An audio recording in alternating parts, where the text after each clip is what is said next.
नमस्कार। भारत और अमेरिका मध्य होता तारिफ पार उपर प्रधानमंत्री नरेंद्र मोदी कहते भारतर कृषक और पशुपालकों सुरक्षा पर से कौन प्रकार सालिश करेंगे ना। अर्थात भारत को तार कृषि जातीय द्रव्य और क्षीर जातीय द्रव्यर बजार आमदानी निमंते अमेरिका खोलेंगे ना। बजार खोलीगले निश्चित भाव में कृषक और गोपालक मान जीवन जीविका उपर प्रभाव पड़ो सत, किंतु समस्त भारतीय और सेमान उत्तर पीढ़ी उपर भयंकर स्वास्थ्यगत समस्या सृष्टि हेब। दुग्ध जातीय द्रव्य किपर स्वास्थ्यगत प्रभाव पकाइब आसतु बुझा चेष्टा करवा।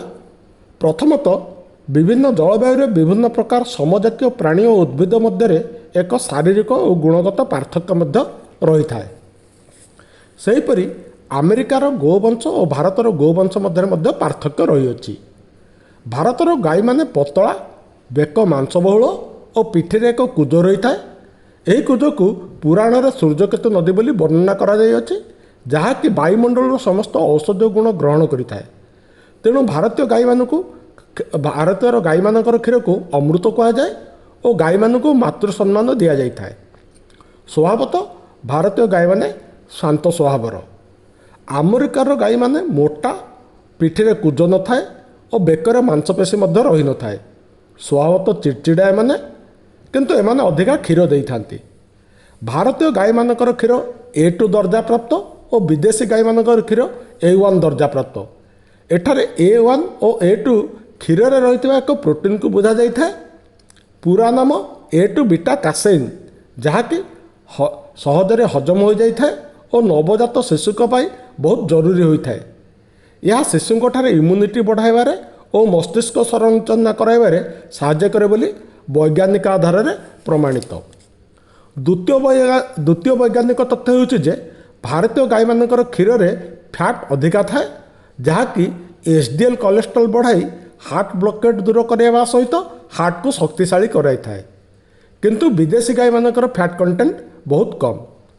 अमेरिका गाई मानकु जो दाना दि जाए ताहा होउछि RBGH बा RBST युक्त, जहाँकि एक सिंथेटिक हार्मोन जे कि गाई पन्हारे थिबा मामारी ग्लैंड्स को स्टिमुलेट कराई क्षीर उत्पादन बढ़ाई थाए। सेपटे भारतीय गाई माने घास, नड़ा, कुटा, पेज, कुंडा उपर ही निर्भर करिथांती। शेष में भारतर क्षीर संरक्षण पद्धति होउछि फ्लाश सैचुराइजेशन, अर्थात 63 डिग्री सेंटीग्रेड उत्ताप अध घंटा रखा।